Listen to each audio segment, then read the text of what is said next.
Bashundhara cement ভোটের সফরে সহকর্মী আশিকুর রহমান শ্রাবণ আছেন উপকূলীয় এলাকা পিরোজপুরে। চলে যাচ্ছি তার কাছে। শ্রাবণ, পিরোজপুরে নির্বাচনী এলাকা কেমন দেখছেন এবং সেখানকার সার্বিক অবস্থা সম্পর্কে জানতে চাচ্ছি।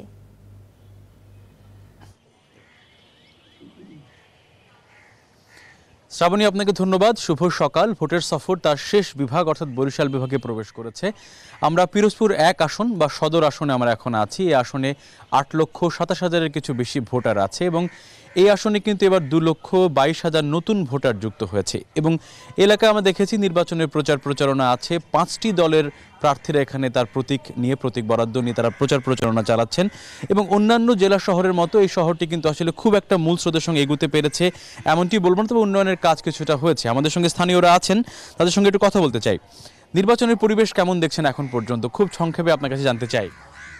তফসিল ঘোষণার পরপরই এখানে সকল দলের প্রার্থীরা তাদের প্রচারণা শুরু করছেন এবং এরপর থেকেই এখন পর্যন্ত যাকে আমরা বলি লেভেল প্লেইং ফিল্ড, সেই লেভেল প্লেইং ফিল্ডটি সকল প্রার্থীরা তাদের নির্বাচনের প্রচারণা চালাচ্ছেন। কোনো ধরনের কোনো দুর্ঘটনা এখানে ঘটেনি এবং সার্বিক পরিবেশ বেশ এখন পর্যন্ত ভালো আছে, শান্ত। আপনাকে ধন্যবাদ জানাচ্ছি। আপনার সঙ্গে একটু কথা বলতে চাই। এই এলাকার ব্যবসা বান্ধব পরিবেশ তৈরি করার জন্য আপনাদের কোনো দাবি আছে কিনা জনপ্রতিনিধিদের কাছে?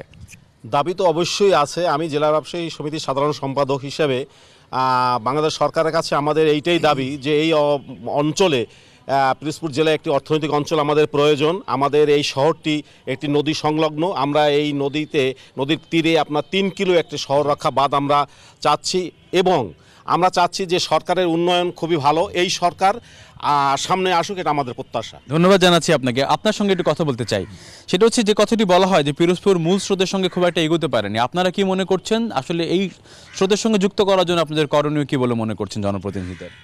আসলে আমাদের পিরোজপুর খুবই অবহেলিত একটি জেলা। তো আমরা চাচ্ছি মূল স্রোতের সাথে যুক্ত হয়ে যাতে পিরোজপুরটি আরও উন্নয়নের মহাসড়কে চলতে পারে, সেই দিকে আমাদের সবার একটু দৃষ্টি রাখা অবশ্যই দরকার।